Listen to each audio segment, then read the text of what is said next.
பஞ்சாக்கிர மந்திரம் என்றால் என்ன? சிவன் கோயிலுக்கு போனீங்கன்னா ஓம் நமச்சிவாயான்னு எழுதியிருப்பாங்க. இதில் ஓம் என்பது மூல மந்திரம், சூக்கும மந்திரம். இந்த உலகம் சப்த வடிவமாகவும் பொருள் வடிவமாகவும் நிறைந்திருக்கிறது. சப்த வடிவத்தின் சூக்கும இடிப்பு தான் ஓம். ஓம் என்ற மந்திரத்தில் பிரணவம் உலகம் அடங்கும், இறைவன் அடங்குவான். சரி, நமச்சிவாய, ஓம் நமச்சிவாய. நம என்பது நாம் செய்யக்கூடிய கர்ம வினைகள். சி என்பது இறைவன் பதி. ய என்பது நம்முடைய உயிர்.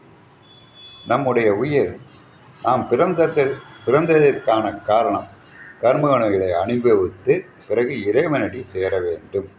அதற்கு பஞ்சாக்கிர மந்திரமான ஓம் நமச்சிவாய சொல்ல வேண்டும். இதன் அடிப்படையில் தான் எல்லா சிவன் கோயிலையும் ஓம் நமச்சிவாயன்னு முன்னாடி போர்டு போட்டுப்பாங்க.